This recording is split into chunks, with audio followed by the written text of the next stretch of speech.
पशुपतिनाथ भगवान की जय। मुक्तिनाथ भगवान की जय। गंड की मैया की जय। आओ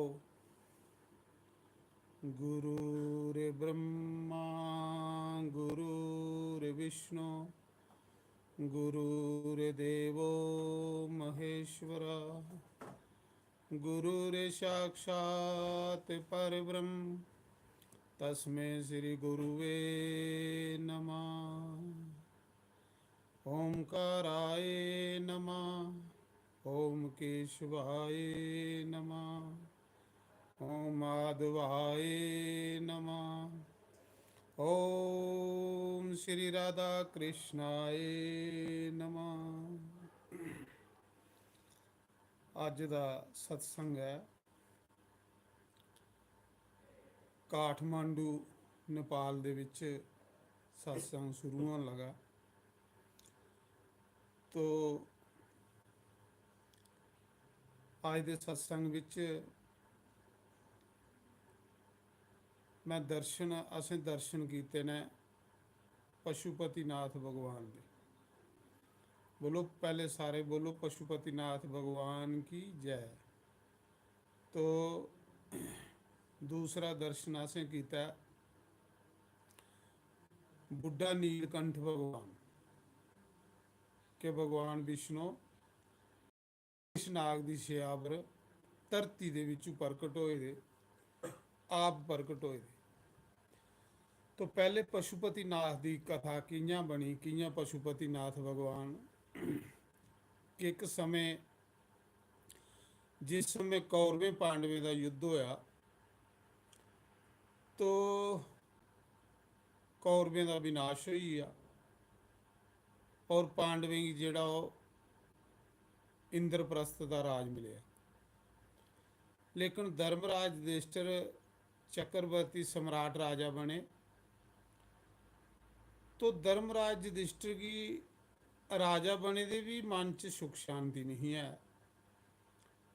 हर समय मन परेशान रहना, दुखी रहना। क्यों कि राजपाठ च उनका मन नहीं लगता। इस करिए धर्मराज युधिष्ठिर मारकंडे ऋषि की पुछदे कि हे गुरुदेव, मेरा इस राजपाठ च मन नहीं लगता। क्यों कि जदुआं दे मेरे मैं इस राजपाठ ही के करना जिहदे विच गुरु भी मारने पिया, अपने वंश का विनाश होया कि वो आत्मा मिगी राती सौन नहीं दिंदियां। इस करिए मेरे को पाप हुई है। क्योंकि भीष्म पितामह जैसे महापुरुषें और गुरु द्रोणाचार्य इंदा सारे दा महापुरुष हैं जिंदा मेरे द्वारा विनाश होया। ते जिहड़ा पाप आखदे प्रजा करे वो कुछ राजे भी मिलता और जिहड़ा राजा पुण्य करे उसदा प्रजा भी मिलता। तो उस समय धर्मराज युधिष्ठिर ने बड़े परेशान हुए मारकंडे ऋषि की पूछा गुरुदेव कि मिगी शांति कियां मिले, क्योंकि मिगी पाप लगी है। जिसले बंदे को पाप हो जान, बंदे का मन पापी हो जाए, नहीं मिलती। क्योंकि वह मन इं भड़कता रहा, दुखी रहा। पाप जिहड़े बंदे के मन की भड़काते, पाप बंदे के मन च शांति हो लेंदे। तो धर्मराज युधिष्ठिर ये गल आखा दे कि महाराज जी कोई पाप हुई है जिहदे कन्नै मेरे मन च शांति नहीं रही। वो कियां मतलब जिहड़ी मेरे मन च शांति आवे। तो उस मौके चिरंजीवी मारकंडे ऋषि जिंदी आजू 4 युग है। मारकंडे ऋषि ने आख्या कि हे धर्मराज युधिष्ठिर के सारे पापें दा प्रायश्चित के है तीरथ।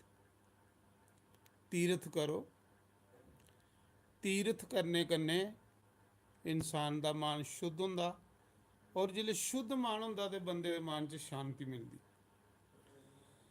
लेकिन धर्मराज युधिष्ठिर की सारे तीर्थ धर्मराज युधिष्ठिर ने कीते। तीर्थ करना बड़ी अच्छी गल है, तीर्थ करने भी मन निर्मल होंदा। देखो सब तो पहले है धर्म अर्थ काम मोक्ष। असें काम किस लिए करना है? काम वो करना जिहड़ा सानू पुण्य करवाए। धर्म कार्य सत्य कर्म काम, फिर धर्म करना, उस धर्म पुण्य करने, तीर्थ करो, दान करो, सत्संग सुनो, भगवान का महिमा का गुणगान करो। अर्थ पैसा किस लिए कमाना? पैसा कमाइए कोदे लिए छोड़ना? असें कुछ लिए छोड़ना? पैसा अर्थ पैसे आखदे, धर्म अर्थ। उस पैसे कन्नै धर्म करना, पुण्य करने, तीर्थ करने, कादसियां मोखनियां, पुण्या मोखनी, तीर्थ करो, यज्ञ करो। मतलब बड़े पुण्य करने वाली बड़े अच्छे। कुसा गरीब लिए अन्न क्षेत्र खोली ओड़ो, कोई भगवान का मंदिर बनाई ओड़ो, गऊ की सेवा करो। मतलब बार बार मनुष्य जन्म नहीं मिलना, क्योंकि मनुष्य जन्म मिले दे भी इंसान अगर इयां बस पेदा रहा अजगर सप्पा आंगर लेखा तो वह क्या फायदा जन्म लेने का। इस करिए कि धर्मराज युधिष्ठिर तीर्थ यात्रा करते करते जिसले कांशी आए, वाराणसी जिथे ज्योतिर्लिंग है, कांशी विश्वनाथ, तो उत्थे फिर उन्हें मारकंडे ऋषि पूछा, गुरुदेव अजे भी मेरे मन की शांति नहीं है। तो उस समय मारकंडे ऋषि ने आख्या कि तुस केदारनाथ जाओ।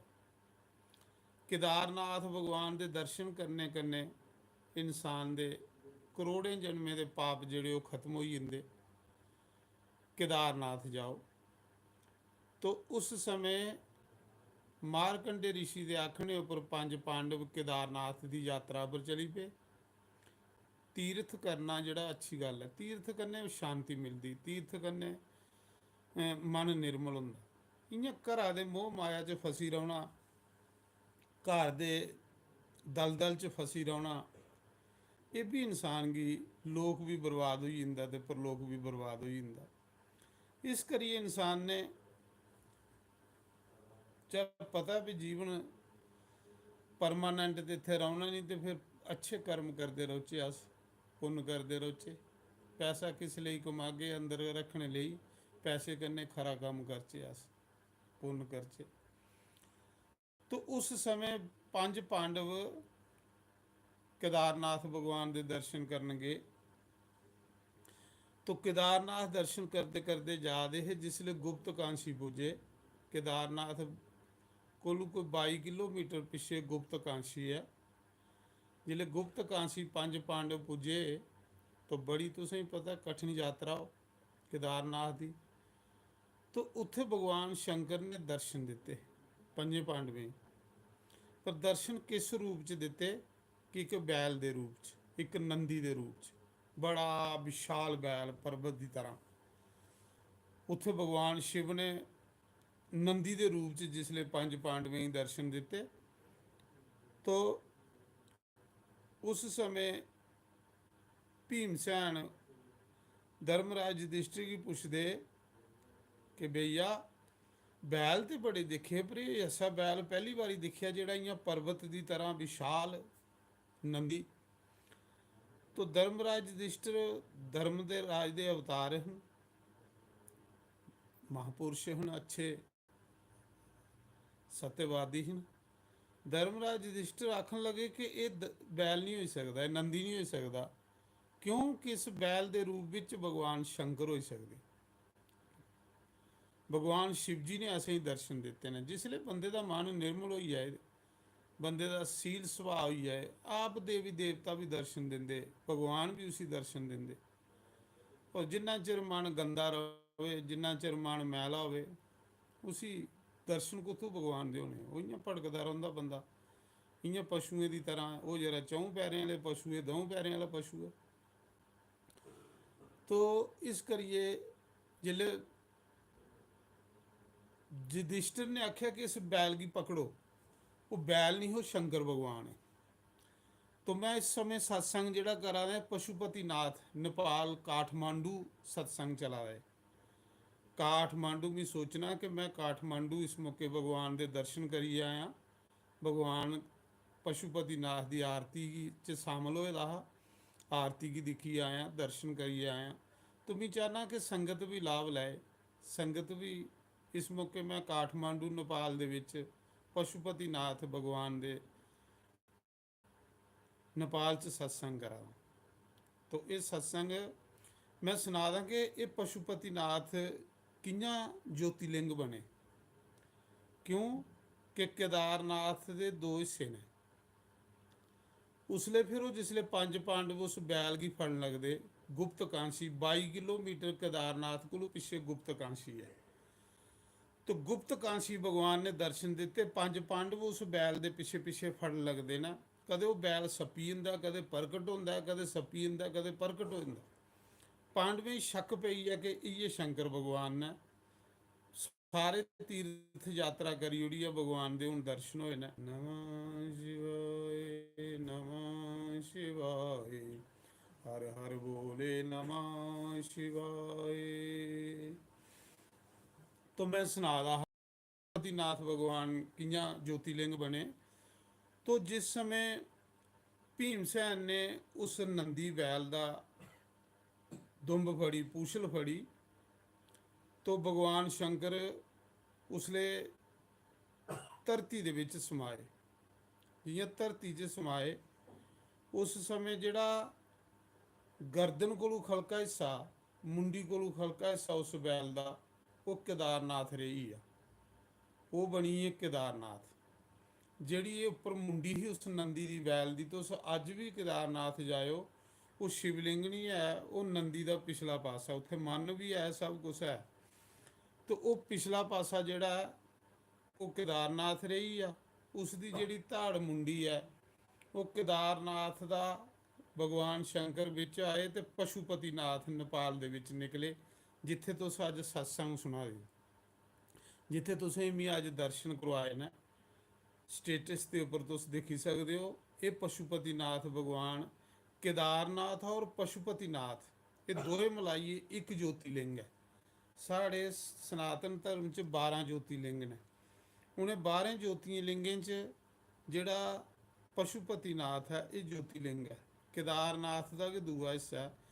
केदारनाथ की यात्रा का फल उसले प्राप्त होंदा जिसले बंदा पशुपतिनाथ भगवान के दर्शन करे, शंकर भगवान ने आख्या। तो पिछले साल इस महीने के असें केदारनाथ के दर्शन किए हैं, अज की ये डेट है। और अज असें पशुपतिनाथ के दर्शन किए ने नेपाल च। साड़ा ज्योतिलिंग भगवान शिव की कृपा कन्नै, सतगुरु की कृपा कन्नै पूरा होया।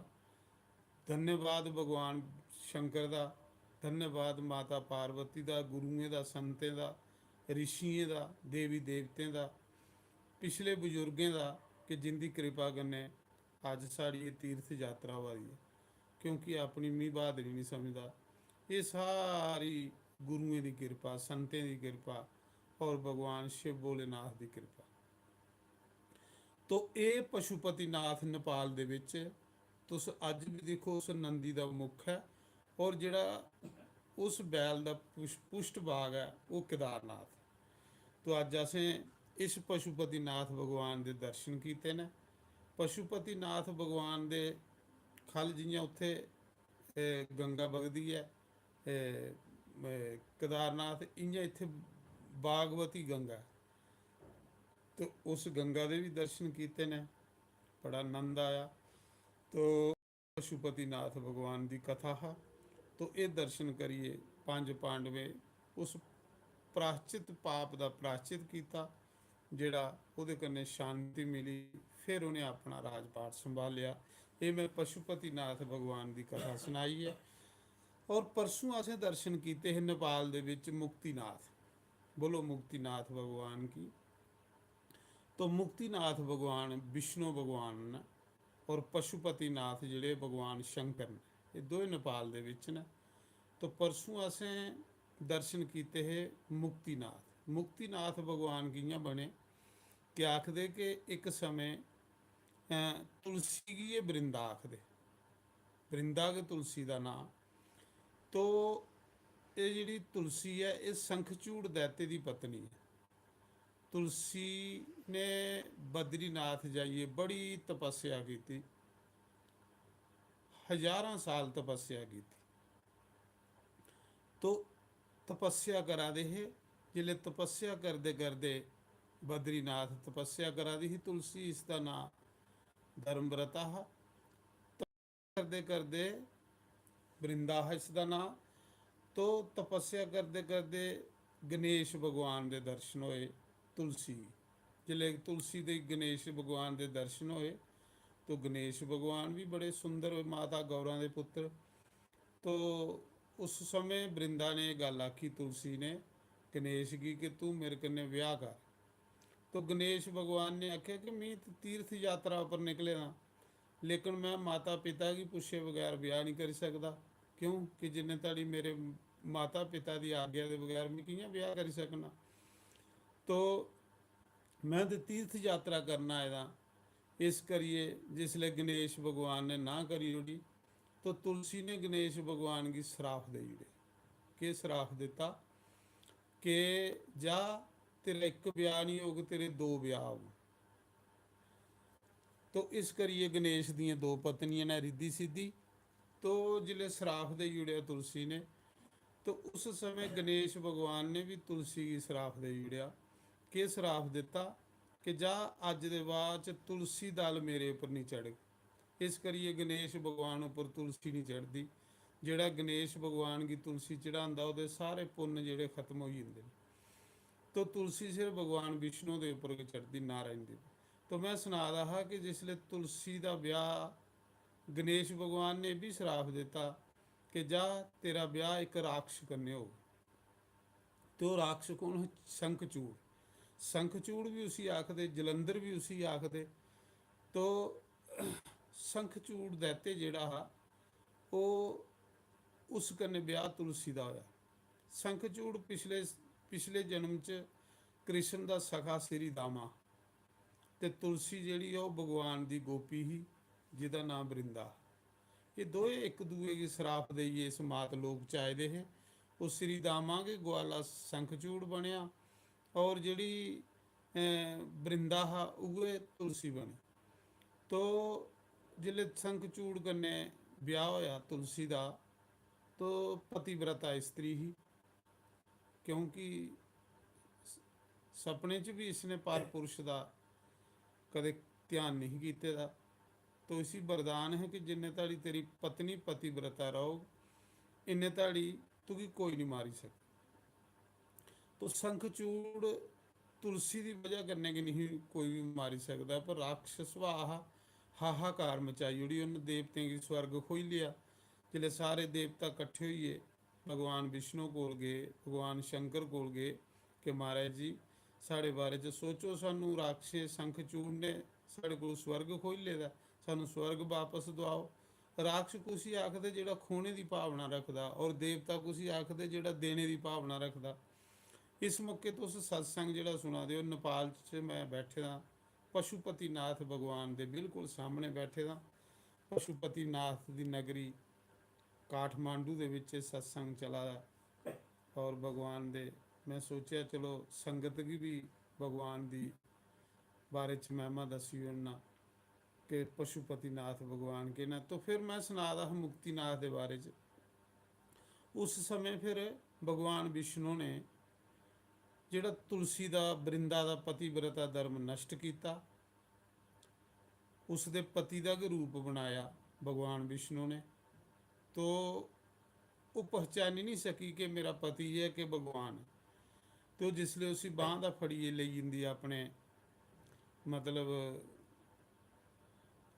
कक्ष दे विच, तो उसी पता लगता हो ये तो मेरा पति है नहीं, ये कौन है छल बल करने मेरा पतिव्रता धर्म नष्ट करी आ। तो श्राप देन लगती कि तू कौन आ। तो निताड़ी उस विचों भगवान विष्णु प्रकट हो जाते। शंख चक्र गदा पदमधारी भगवान की जय। जिले भगवान विष्णु प्रकट होंदे तो उस मौके तुलसी सराफ दिंदी।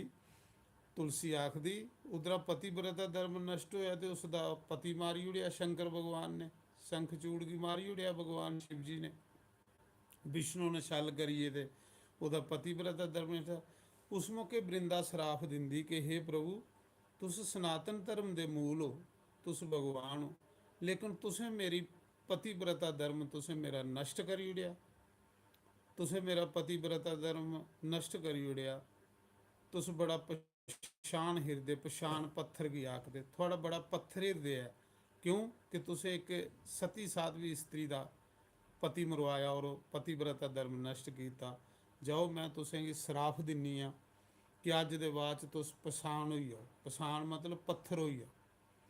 तो भगवान विष्णु ने आख्या ठीक है देवी, अज दे बाद मैं सालीग्राम बनी जांग। सालीग्राम की उत्पत्ति भी नेपाल च मुक्तिनाथ गंडकी नदी च होई दी। सालीग्राम भगवान गंडकी नदी चों निकलदे। तो भगवान आखन लगे ठीक है तेरा सराफ है मिगी कि मैं अज दे बाद च सालीग्राम बनी जांग और सालीग्राम रूप विच पूरे संसार च पूरे विश्व च मेरी पूजा हो। तो देवी मैं बड़ा गलत किया कि तेरे कन्नै मैं छल किया, मिगी बड़ा प्राश्चित है।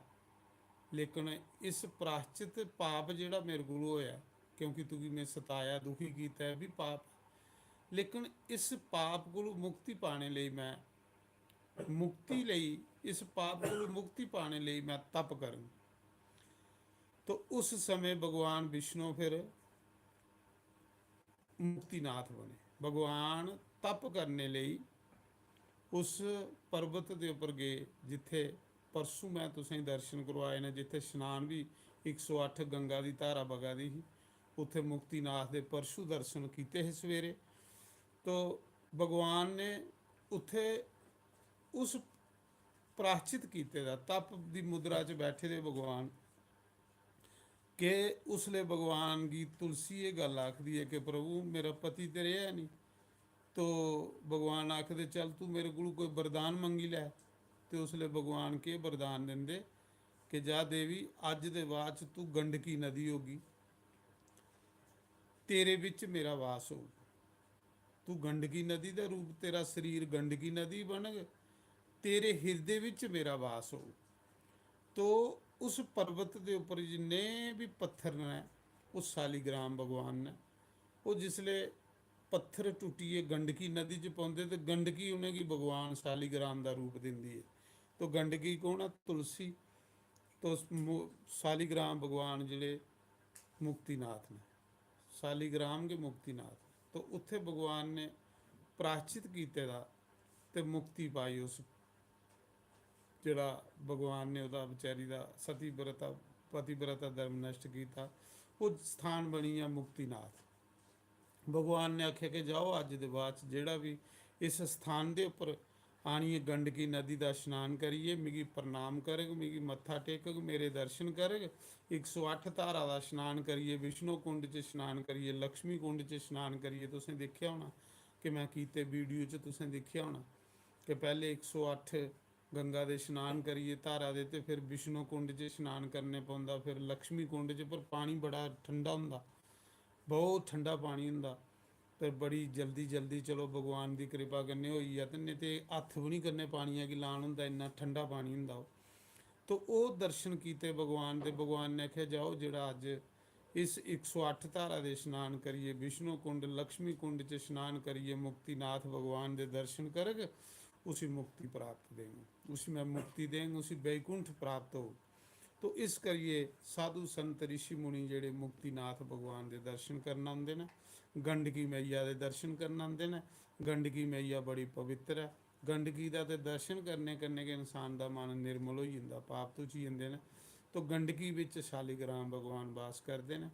तो मैं भी शालीग्राम लियाते ने लिया दर्शन करने, क्योंकि इत्थों की गंडकी की गिफ्ट के शालीग्राम है और पशुपतिनाथ की गिफ्ट है रुद्राक्ष की माला।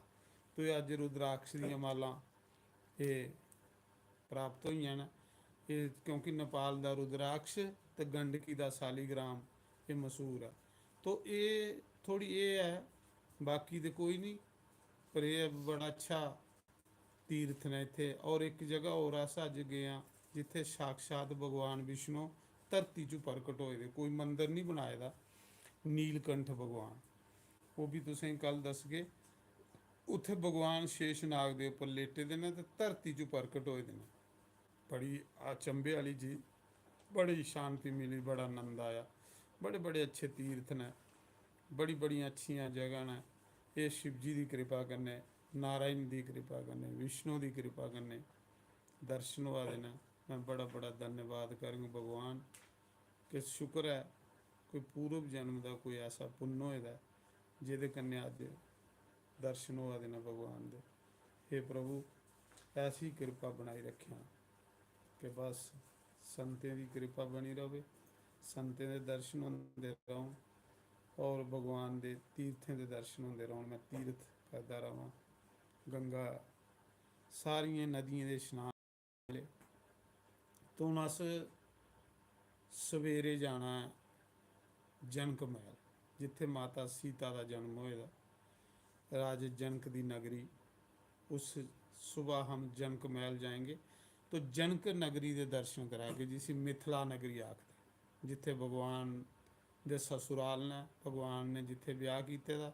कल अस उत्थे दर्शन करा के फिर साड़ी नेपाल की यात्रा भगवान मुक्तिनाथ की कृपा करने, माँ गंडकी की कृपा करने, पशुपति नाथ भगवान की कृपा करने, सीताराम भगवान की कृपा करने सफल हो। तो मैं ये चाहना कि बस ये जीवन है, ये जीवन है। भगवान बस ऐसे कर्म करवाता है और कुछ नहीं दुनिया च, बाकी कुछ नहीं है। तीर्थ होंदे रहो, संतें दे दर्शन होंदे रहो, भगवान के दर्शन होंदे रहो। ऐसी जगह च आने कन्नै इंसान की शांति मिलती है, क्योंकि इत्थे प्रभाव है। ये सिद्ध पीठ होंदे ने इत्थे, एक मासाहारा भी पुण्य कीते दा करोड़ें पुण्य के बराबर हो जाता। ऐसी जगह पर मैं तो मुक्तिनाथ भगवान अगे प्रार्थना की है कि हे भगवान के